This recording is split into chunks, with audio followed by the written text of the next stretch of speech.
Dear students, welcome to today's class of manometers. So in the board we can see the diagram of the simplest manometer called as piezometer. Manometer is a device generally used to measure the gauge pressure. So it's called as gauge pressure.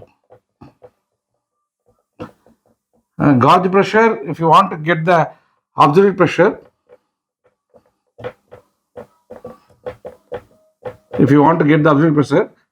you have to add the atmospheric pressure with the gauge pressure.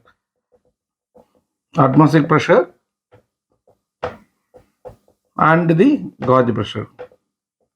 So whatever we are going to measure the pressure with the manometer gives us the gauge pressure, which means if you want the absolute pressure, we have to add the atmospheric pressure. Generally we know that the atmospheric pressure is 1 atm.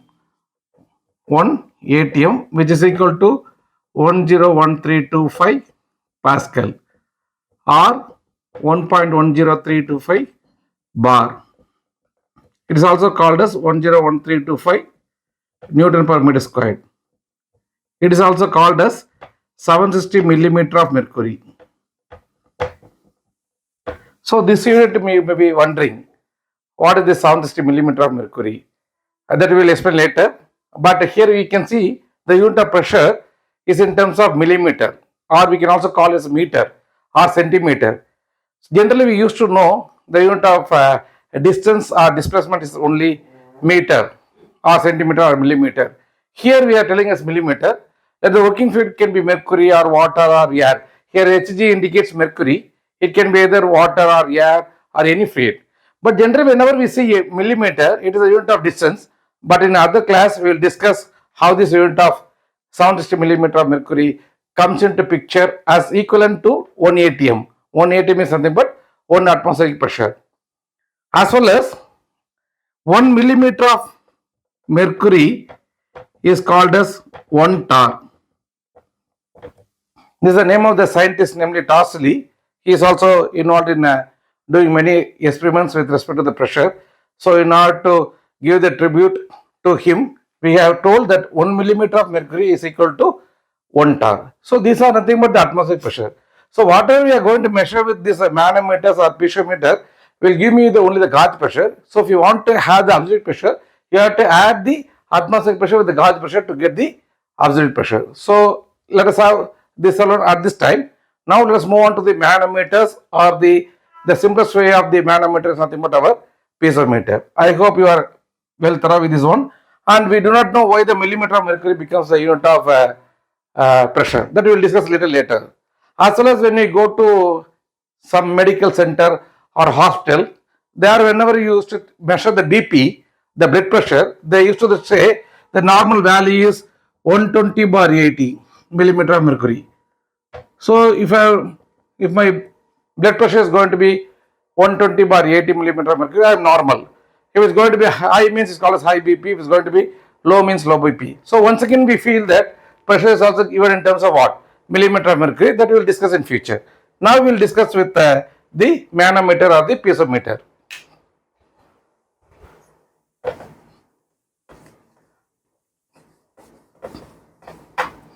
So we can see here this hydrostatic force or the hydrostatic pressure is given by the term rho GH.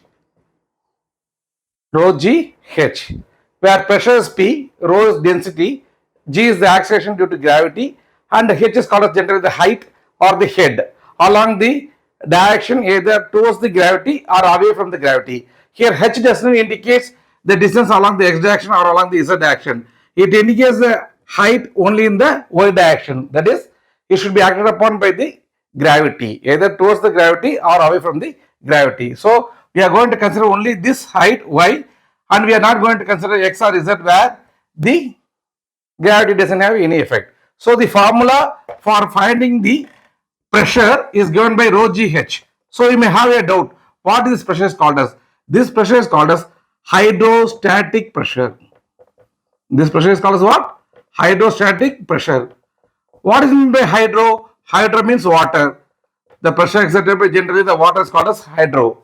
Then what is meant by static? The fluid, the water is not moving, it is static. So it's called what? Hydrostatic pressure. Generally, when the fluid is not moving, and mostly in fluid dynamics, we are going to deal with water in most of our experiments. So we are going with the hydrostatic pressure. The pressure exerted by a liquid or water when it's going to be in stationary condition.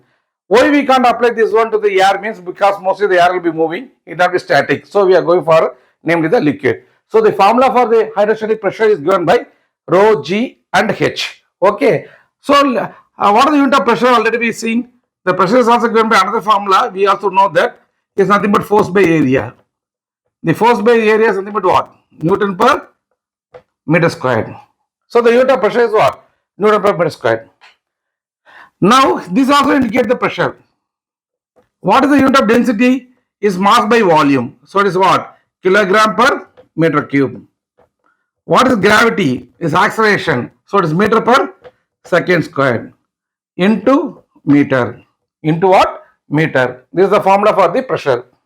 And generally what will happen means this kg into meter per second squared is nothing but called as my F. Why? F equal to what? M into A. What is M? The unit of mass is kilogram. The unit of acceleration is meter per second squared. So this term alone can be taken as Newton. This term alone can be, whatever I have drawn within this bracket can be taken as what? Newton, because it is actually the unit of force. Force is nothing but what? Kilogram into meter per second square. So it's Newton. And I can cancel off this 1 meter and the meter cube will become what? Meter squared. So it becomes what? Meter squared. So we can agree that the unit of pressure is Newton per meter squared, which also helps us to find the formula is accurate. The formula is right. So P equal to rho GH also satisfies the unit of the pressure, namely called as Newton per meter squared. And mostly it is a general tendency that the density of the fluid is going to remain constant. The gravity is also going to remain constant. So we can consider the head alone or the height alone as the unit of pressure. So that only we are calling as what? We are calling as what? Millimeter of mercury or meter of mercury or centimeter of mercury or meter of water column or meter of air column. Like that we are telling, because since these two parameters are going to be remain constant, the only variable is h. So there is no need to indicate as Newton per meter squared. In other words, we can indicate the unit as what? Head of water column. Head means what? This height. Head of mercury column. Head of air column. Generally we will not go with air. Generally we used to go either with water or any oil, or most preferred is mercury. So I hope now you got the idea why we are going with the unit of pressure as meter of mercury or millimeter of mercury or centimeter of mercury. So now we know the formula. I will conclude once again what we have seen so far. The unit of pressure is Newton per meter squared, and the another formula for the pressure is what? Rho GH. This pressure is exerted when the fluid is at rest, when it's static. So it is rho GH. From the unit of pressure we came to know this formula satisfies the unit of pressure, as well as we seen that this rho and g is going to be constant, and hence is general practice to indicate the pressure in terms of what? Meters or millimeter or centimeter of any working column of any working fluid, namely is mercury or water. Okay, I hope it's clear.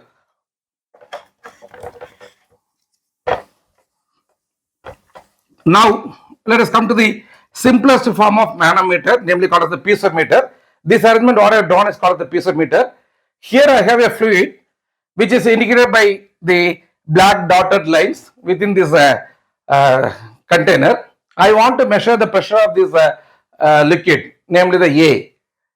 So I am going to attach this liquid column to a small tube which has been risen up to what I have shown in the diagram. This sketch has some measurements columns in its periphery. So we can see how much is the height in terms of either centimeter or millimeter. Mostly they will give in terms of centimeters. So we can measure how much the water will be there in this side tube.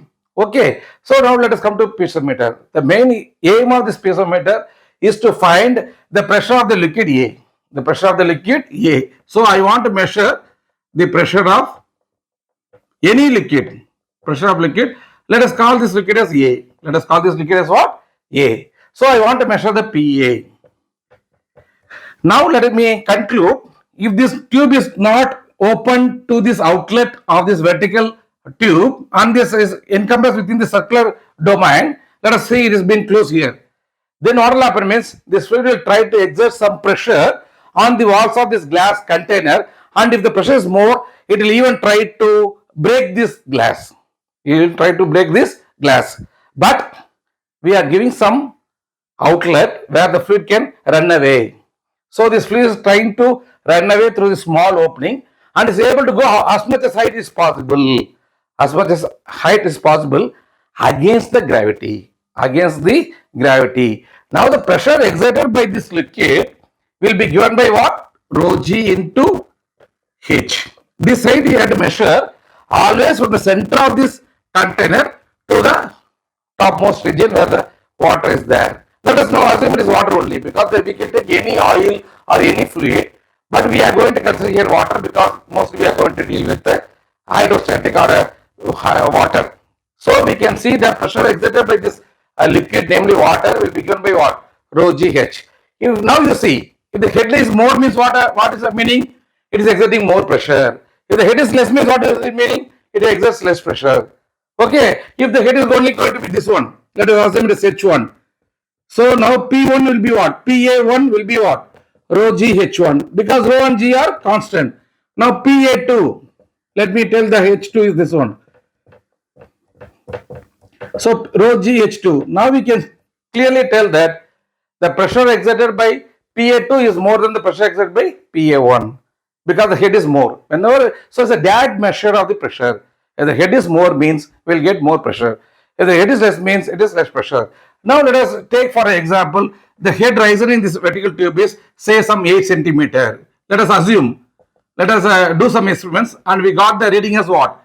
8 centimeter. Now I want to know what is the pressure exerted by this liquid A when is showing a H of 8 centimeter. Now let us take the fluid as water. Now let us take this fluid as what? Water. And we know, measured by experiments, that height is coming to be what? 8 centimeter. So the density of water, everybody knows, it is 1000 kg per meter cube. 1000 kg per meter cube. As well as we know the acceleration due to gravity is 9.81 meter per second squared. And whenever you are writing 8 centimeter, don't write as 8 centimeter. Please write as 8 by 100 meter. I am dividing by 100 because I want to convert the centimeter into meter. Then only the unit will tally. Then only the unit will tally. We know this already. This unit is nothing but what? Newton. And I am going to strike out this meter and this meter squared. So now the answer will be 1000 into 9.81 into 8 by 100 Newton per meter squared. Newton per meter squared is nothing but what? Pascal. Pascal is nothing but the unit of pressure. Now I can strike out this 2 zeros and 2 zeros. So it will be 98.1 into 8. I hope you will get some answer. That is nothing but your Pascal. That is nothing but what? The pressure of liquid A.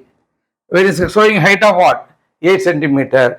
Now for 98.1 into 8, I will do it the answer also. 8 8 are 64, 6, 9 8 are 72, 78. So we can see the pressure exerted by the liquid A or any liquid A which shows a height of 8 centimeter is equivalent to 874.8 Pascal. So this pressure is called as gauge pressure. This pressure is called as what?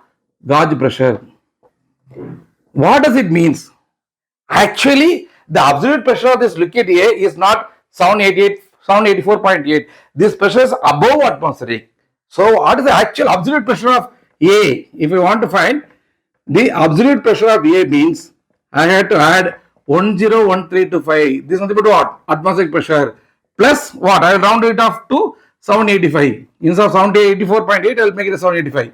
So it is 10, 1, 11, 1, 11. So it is 2, 1, 0, 2110 Pascal. So this is the absolute pressure of this liquid, whereas the gauge pressure of this liquid is what? 784.8 Pascal. Or in other words, I can tell this liquid exerts 784.8 Pascal more than the atmosphere. More than the atmosphere. That is the meaning of this particular This hydrostatic pressure. Now you can understand the significance of how to measure the pressure namely the gauge pressure of a given liquid using a piezometer by using the formula P equal to rho GH, and you are going to measure only H. If you know H, automatically you can find the value of pressure. That pressure will be gauge pressure. Whereas if you want to find the absolute pressure, you please add the atmospheric pressure to it. You will get the absolute pressure of A. So this is the gauge pressure. This is nothing but what? The absolute pressure. In the next session, we will discuss about the YouTube manometer. Thank you.